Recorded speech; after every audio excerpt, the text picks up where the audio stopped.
Perubahan di berbagai belahan dunia banyak dipelopori oleh pemuda. Negara Kesatuan Republik Indonesia lahir karena dipertegas oleh sikap dan komitmen pemuda untuk berbangsa satu dan bertanah air satu, Indonesia. Komitmen untuk bangsa dan tanah air Indonesia diikrarkan para pemuda dalam Sumpah Pemuda 28 Oktober 1928. Sumpah Pemuda menjadi sangat penting dalam sejarah bangsa Indonesia karena telah menjadi penegas arah perjuangan bangsa Indonesia. Besarnya sumbangsih para pemuda dalam perjuangan membuktikan bahwa pemuda dapat menjadi harapan dan tulang punggung sebuah negara. Ir Soekarno menyatakan, "Beri aku 1000 orang tua, niscaya akan kucabut Semeru dari akarnya. Beri aku 10 pemuda, niscaya akan kuguncangkan dunia." Begitu besarnya peran pemuda Indonesia dalam mencapai kemerdekaan, sepatutnya dipahami oleh generasi penerus bangsa. Dalam bab ini, kalian akan mempelajari dan membangun komitmen terhadap Sumpah Pemuda. Pada gilirannya, kalian dapat menjadi generasi penerus yang dapat mempertahankan semangat Sumpah Pemuda. Arti dan makna Sumpah Pemuda dalam perjuangan kemerdekaan Republik Indonesia. Peristiwa sejarah Sumpah Pemuda merupakan suatu pengakuan dari pemuda-pemudi Indonesia yang mengikrarkan satu tanah air, satu bangsa, dan satu bahasa. Sumpah Pemuda dibacakan pada tanggal 28 Oktober 1928, hasil rumusan dari kesepakatan para pemuda-pemudi atau Kongres Pemuda II Indonesia yang hingga kini setiap tahunnya diperingati sebagai Hari Sumpah Pemuda. Sumpah Pemuda merupakan babak baru bagi perjuangan bangsa Indonesia, karena perjuangan yang bersifat lokal, kedaerahan, berubah menjadi perjuangan yang bersifat nasional. Para pemuda sadar bahwa perjuangan yang bersifat lokal adalah sia-sia. Mereka juga sadar bahwa hanya dengan persatuan dan kesatuan, cita-cita kemerdekaan dapat diraih. Pada tahun 1908, bangsa Indonesia mulai bangkit. Di bab sebelumnya, kalian sudah membahas bahwa kebangkitan bangsa Indonesia ini ditandai dengan berdirinya Budi Utomo. Berdirinya Budi Utomo mendorong bermunculannya organisasi pemuda seperti berikut. Trikoro Darmo didirikan oleh R. Satiman Wiryo Sanjoyo dan kawan-kawan di Gedung Stovia, Jakarta pada tahun 1915. Trikoro Darmo merupakan cikal bakal Jong Java. Trikoro Darmo memiliki 3 visi mulia, yaitu sakti berarti kekuasaan dan kecerdasan, budi berarti bijaksana, dan bakti berarti kasih sayang. Visi ini kemudian dikembangkan dalam 3 tujuan Trikoro Darmo yang bisa kalian cermati dalam materi berikut ini.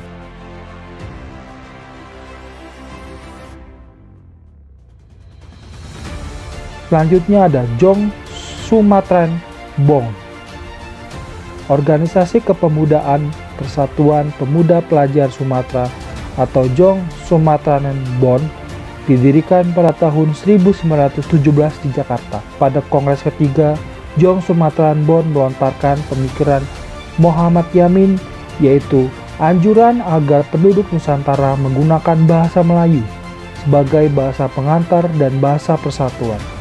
Jong Sumatran Bon melahirkan tokoh-tokoh besar seperti Muhammad Hatta, Muhammad Yamin, dan Bahtir Johan. Selanjutnya ada Jong Ambon, Jong Minahasa, dan Jong Celebes. Jong Ambon didirikan pada tahun 1918. Selanjutnya antara tahun 1918-1919 berdiri Jong Minahasa dan Jong Celebes.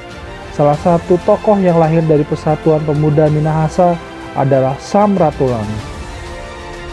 Pada tahun 1926, berbagai organisasi kepemudaan menyelenggarakan Kongres Pemuda I di Yogyakarta. Kongres Pemuda I telah menunjukkan adanya kekuatan untuk membangun persatuan dari seluruh organisasi pemuda yang ada di Indonesia. Kongres Pemuda I berhasil merumuskan dasar-dasar pemikiran bersama. Kesepakatan itu meliputi dua hal. Bisa kalian cermati dalam materi berikut ini.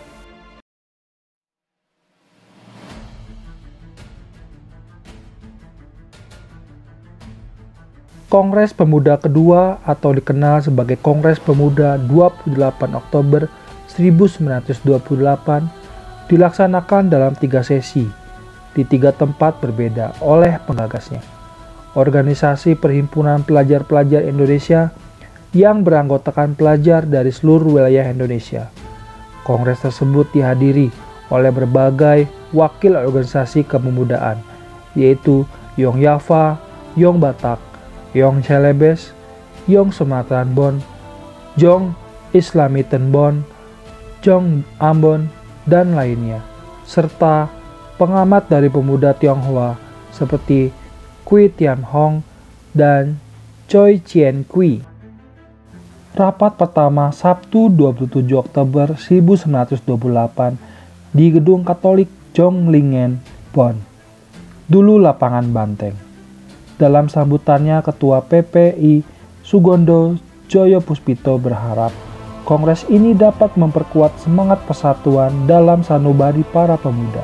Rapat kedua, Minggu 28 Oktober 1928 di Gedung Os Java Bioskop, membahas masalah pendidikan. Kedua pembicara, Purnomo Wulan dan Sarmidi Mangun Sarkoro, berpendapat bahwa anak harus mendapat pendidikan kebangsaan. Harus pula ada keseimbangan antara pendidikan di sekolah dan di rumah. Gerakan kepanduan sejak dini mendidik anak-anak disiplin dan mandiri, hal-hal yang dibutuhkan dalam kepentingan perjuangan. Adapun panitia kongres-kongres yang sudah dilakukan oleh para pemuda dapat kalian cermati dalam materi bergambar berikut ini.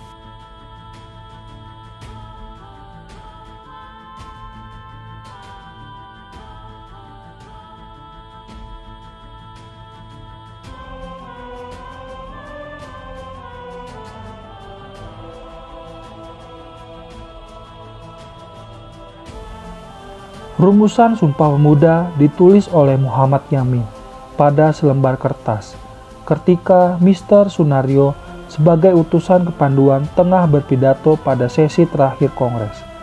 Sumpah tersebut awalnya dibacakan oleh Sugondo dan kemudian dijelaskan secara panjang lebar oleh Yamin. Isi dari Sumpah Pemuda hasil Kongres Pemuda kedua adalah sebagai berikut. Bisa kalian cermati dalam materi bergambar berikut.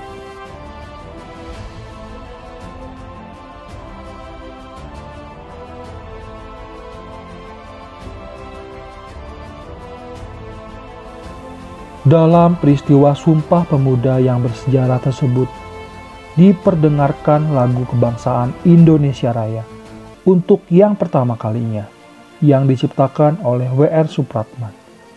Lagu Indonesia Raya dipublikasikan pertama kali pada tahun 1928 pada media cetak Surat Kabar Sinpo dengan mencantumkan teks yang menegaskan bahwa lagu itu adalah lagu kebangsaan. Lagu itu sempat dilarang oleh pemerintah kolonial Belanda, tetapi para pemuda terus menyanyikannya. Gema Sumpah Pemuda terus menjalar dalam dada generasi muda Indonesia pada waktu itu, termasuk para pemuda keturunan Arab yang ada di Indonesia. Para pemuda keturunan Arab yang dimotori oleh A.R. Baswedan melaksanakan kongres di Semarang dan menyatakan Sumpah Pemuda keturunan Arab. Sumpah ini dilakukan oleh pemuda-pemuda peranakan Arab pada tanggal 4 sampai dengan 5 Oktober 1934. Itulah sejarah singkat tentang perjuangan para pemuda dalam mengikrarkan Sumpah Pemuda yang dilaksanakan pada 8 Oktober 1928. Semoga kalian sebagai generasi muda dapat meneruskan jejak-jejak para pahlawan yang sudah memperjuangkan kemerdekaan Republik Indonesia.